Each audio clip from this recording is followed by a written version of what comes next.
Hello. My contemporary social issue looks into how abortion restrictions have been made by the U.S. government in the most recent years. My moral question is the reasoning and power of religion taking over in our current government when concerning abortion laws and reproductive rights of women in the United States of America? I will be presenting a court case that explains how abortion is legal, but how state governments have restricted abortion. I would then present my point of view and express my overall opinion supported by some statistics, but follow up with some opposing viewpoints. I will end my persuasive speech with my rebuttals and hopes for the future regarding the progression of abortion. Let's first look at the foundation of all controversy surrounding abortion, the Roe v. Wade court case. In 1969, Norma McCorvey was pregnant after not wishing to become. She went to her closest location in her state in hopes to get an abortion. However, the only way to receive an abortion is after rape or incest, or if the mother's health was threatened after conception, so she was denied. After being forced to have the child, the battle for women's freedom of choice to what they do with their bodies continued to the Supreme Court. Roe, actually Norma McCorvey, argued that abortion should be a guaranteed right under the Constitution by referring to multiple amendments, such as the first, which said abortion laws could be considered a religious belief, two, and the Ninth Amendment, which said that the privacy of women should be protected, and finally the 14th Amendment, which said no state should deny a person's life, liberty, and pursuit of happiness without due process. The main issue on Roe's side is a privacy issue. On the other hand, Wade argued that it should be a state issue and people should have the right to decide on laws. In the end, the jury decided with Roe at the district courts. However, Wade took it to the Supreme Court level to argue it even more. Blackmun, the judge on the court case, took a more medical route when writing the final decision by putting a time limit on conception on when abortion is legal to ensure the safety of the mother and the fetus is not viable. The first trimester is legal to have an abortion, but after that, the concerns for the fetus rise, for now they have some rights in some people's eyes. The ruling ultimately made abortion legal in all states. This case, Roe v. Wade, is considered the foundation of all abortion and reproductive arguments that happened in U.S. history. However, in more recent years, states have made their own restrictions by taking away the reproductive rights and freedoms women have had for years. Abortion law was left to the discretion of state courts under the Roe v. Wade ruling. The controversy. The issue mainly has two sides, pro-life and pro-choice. The main controversy argues on whether or not the fetus should be granted humanity at conception, meaning that the abortion should be considered murder in some eyes.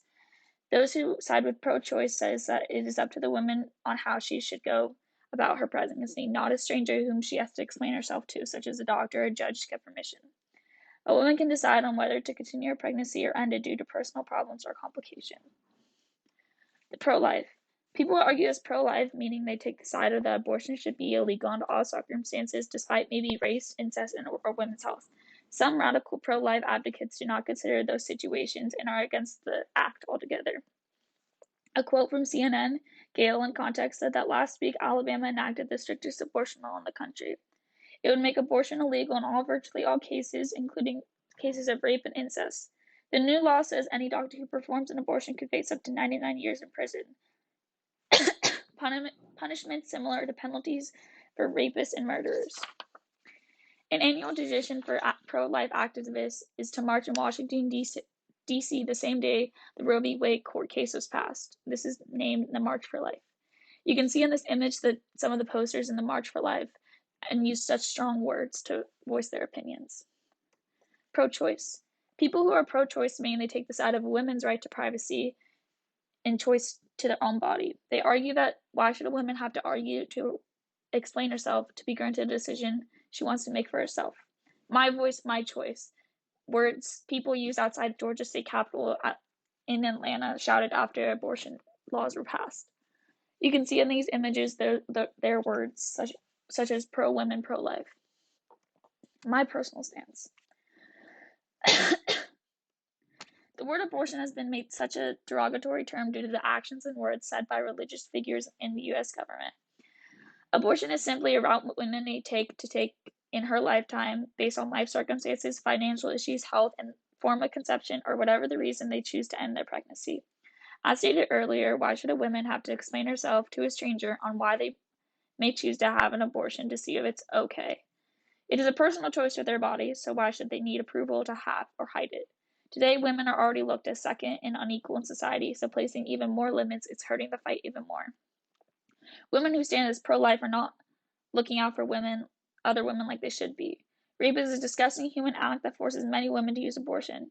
Rape and incest are an exception to strict abortion laws in some states, but other states like Alabama, it is not, which honestly blows my mind.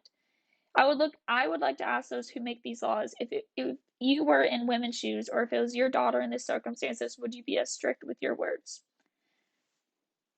I believe women should have the access to any form of medical treatment surrounding reproduction as they want, including birth control and the right to choose abortion. Many women rely on birth control not only to prevent pregnancy, but as well as skin issues and to control their period more easily. Thankfully, we live in California where we are legally allowed to use birth control in any form, as well as possibly commit an abortion. I'm happy that I can be protected and have the reproductive rights that I do. Here are some facts to support my stance. Statistically speaking, children of unplanned pregnancy are at greater risk of low birth weight, dying before they even reach their first birthday. By preventing unintended pregnancies, insurance coverage for contraceptives also saves money. Birth control can reduce the number of women who even have to use abortion in the first place. Contraceptive equity laws help ensure women's access to birth control and ultimately prevent unintended pregnancy and reduce the need for abortion. Here's some food for thought. Why should a woman have to explain or justify her reasoning for her body to a group of strangers? Why does rape overshadow health reasons or any other reason women may want an abortion? Opposing viewpoints. Let's first look at the church's point of view. The church says that a mother and fetus have an instant connection at conception, so how could you kill the fetus? The story presented by the church about the girl who has Down syndrome. Oh, shoot, I messed up there. Oh, dang it. Okay, forget that. Looking at the other side, the church is one of the largest corporates against abortion. The Pope says in his address to the Holiness of Pope Francis, the participants in the conference of Yes to Life, taking care of the precious gift of life fragrantly. He says, regarding abortion, that ultimately is an instant connection as a conception, and something that stuck out to me was reading it. It is not faith's fault for how Catholics view abortion, but instead have a hard time wrapping their mind around the fact that people kill their son or daughter. Catholics do not understand how killing a life is a solution to a problem. Their biggest statement is that human problem is a human problem, and they just want to protect human at birth, not based on faith. One story stuck out to me, though. The Pope ended his letter with a story that goes somewhat against my stance, yet I am still attached to. There was this girl who had Down syndrome that became pregnant at the age of 15, and her parents went to judge to get her approval for an abortion. When asked if he could speak to the girl, the parents came back and said she would not understand because she has Down syndrome. When he was finally able to speak to the girl, he asked her, "Do you know what happened to you?" And she replied, "Yes, I'm sick." The judge then asked, "What is your sickness?" And she said, "They told me I have an animal inside me that is eating my stomach. That's why I have to get an operation." The judge replied immediately, "No, you do not have a worm that is eating your stomach. Do you know that what you have? It's a baby." The young girl replied, "Oh, how beautiful." The parents ultimately wanted the abortion, not the daughter. The baby grew up to be a successful lawyer. Every year after that, the baby calls the judge, and thanks him for saving her life.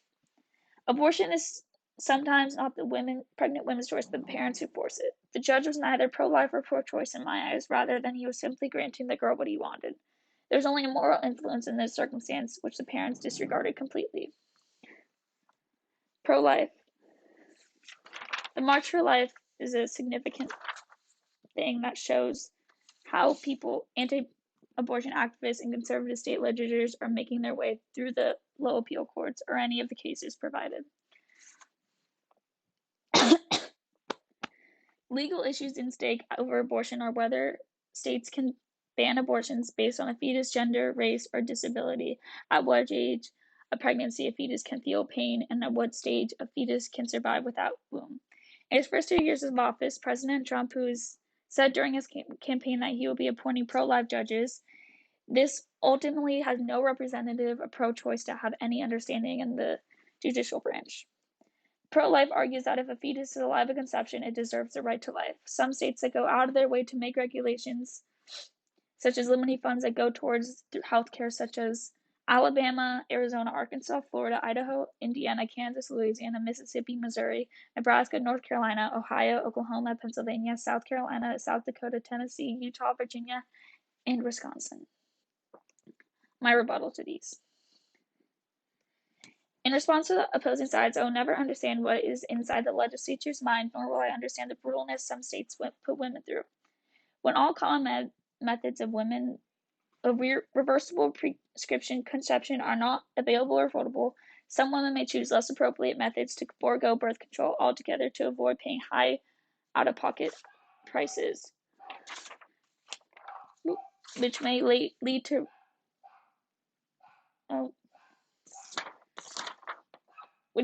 to unintended pregnancies.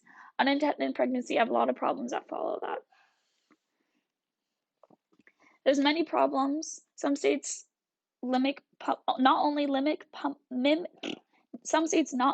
public funds but require abstinence-only education to students within their states. There are many problems with this, such as they do not properly educate students on protection. Telling teenagers to wait till marriage is extremely unrealistic because of pop culture influence in media. They need to know how to take care of themselves if they choose to be sexually active. And some teenagers are not only not comfortable going to the parents, so they need proper education. By failing to provide complete and accurate information regarding contraception and STD, HIV prevention, abstinence-only sex education is both dangerous and counterproductive, says the National Rights and Abortion League, which is a huge pro-choice activist group. Going back to the church's point of view, according to the United States Conference of Bishops, the USCB, the statement stating that unborn children are the most vulnerable members of society is controversial. If a child is unborn, how could they be effective in this world? The right to life should be given to pregnant women, for it is their body, even though the experience may be traumatizing. Women should be able to choose and continue the growth of an infant inside them or not. The church has a very specific and strong opinion of active abortion comparing to murder. From the UCCB, their opinion is controversial on moral questions in society. After reading the claim regarding abortion, it made me step back. Within the paragraph with the quote from above, they included the fact that our country is based on the foundation of life, liberty, and pursuit of happiness, and how some lives not being protected, unborn children. I believe they need to be protected by the primary rights of the United States. You should at least have to see the lights of day. My hopes for the future. As of right now, access to abortion in the U.S. is hanging on by a thread and must continue to be fought against. The loss of access to abortion and birth control, hopefully, should be dismissed. We must continue to support the Roe v. Wade case. I would like to see more support financially and politically for pro-choice movers. We need more pro-choice politicians, for anti-abortionists have been working to take away the rights of women for years. I hope in the future women do not have to be ashamed of the decisions they make for their body and express who they are, free of discouragement. I hope in the future abortion is less negative term like it is now. I'm so glad that California is an abortion legal state, as well as being a state where it is easy to access birth control and allow women to use reproductive rights freely. Soon, I hope those states that have the strictest abortion and reproductive restrictions are overthrown to allow women to express their bodies and opinions freely. And thank you for listening. And these are my works cited.